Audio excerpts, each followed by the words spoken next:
জাবের রাদিয়াল্লাহু আনহু থেকে বর্ণিত, তিনি বলেন যে আমি জাবের আল্লাহর নবী সাল্লাল্লাহু আলাইহি সাল্লামকে নিজে শুনছি যে আল্লাহ নবী বলতেছে।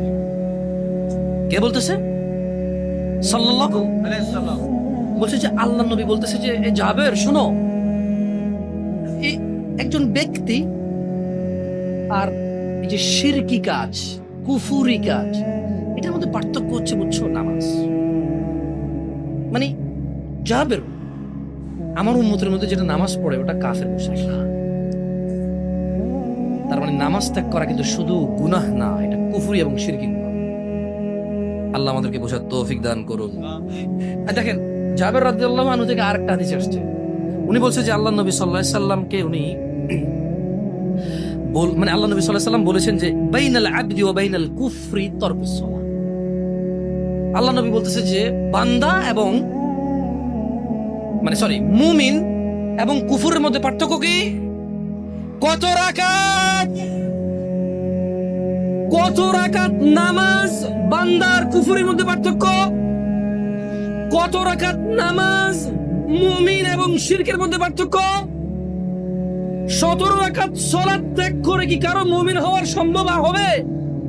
মেয়ের, ছেলের, পুরুষের, নারীর কারো পক্ষে দিনে 17 রাকাত নামাজ ছেড়ে মুসলমান থাকা সম্ভব কিনা?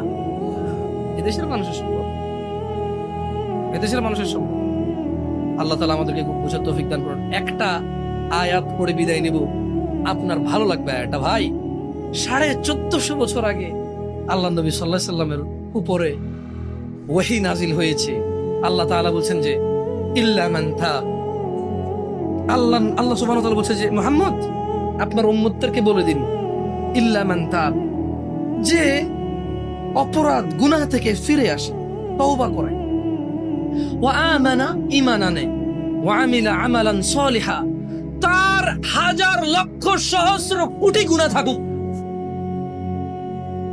তার গুনাহ আসমানের মেঘমালা পর্যন্ত পৌঁছে যাক, এই পুরো জমিন তার একজনের গুনায় পরিপূর্ণ হয়ে যাক, ওই মহিলার গুনাহ জমিন পূর্ণ হয়ে যাক, ওই পুরুষের গুনাহ জমিন পূর্ণ হয়ে যাক। মুহাম্মদ সাল্লাল্লাহু আলাইহি সাল্লাম আপনার উম্মতকে বলেন, সে যদি তার গুনাহকে মাপার দরকার নাই, তার গুনাহ কত ওজন, কত সংখ্যা মাপার দরকার নাই, ওকে বলেন। এটা সূরা ফুরকানের আয়াত। আমি কোন হাদিস বলছি না যে আপনি জাল বলবেন, দঈফ বলবেন, মুনকার বলবেন, মওযু বলবেন, তর্ক বিতর্ক শুরু করে দেবেন। এটা কোরআনুল কারীমের আয়াত, এর অনুবাদ করছি। আল্লাহ বলছেন যে আপনার এই উম্মতদেরকে বলে দেন, গুনার সংখ্যাও কেন গুনছে, ও ওজন কেন করতেছে, ও বেঁচে আছে না, ও নিঃশ্বাস আছে না, ও তো মারা যায়নি, এখনো ওর জন্য তওবার দরজা খোলা আছে, ও ফিরে আসতে পারে, ও ফিরে আসতে বলেন। ও বলুক আল্লাহ যা করেছি আর করবো। তাহলে তওবা করছে, কি করছে? তওবা। এবার বলতেছি আল্লাহ তাকে বলেন ওয়া আমানা ঈমান আনতে বলেন, ওয়া আমিলা আমালান সালিহা, ভালো কাজ করতে বলেন, এবং তাকে বলে দিন আমি আল্লাহ ফাউলাইকা ইউবাদদিলুল্লাহু সাইয়্যাতিহিম হাসানাত, কে বলে দিন তার পূর্বের সমস্ত গুনাহ আমি নেকিতে পরিবর্তন করব। ওয়া কানা আল্লাহু গফুরার রহিমা, কারণ আল্লাহ অতি দয়ালু ও ক্ষমাশীল।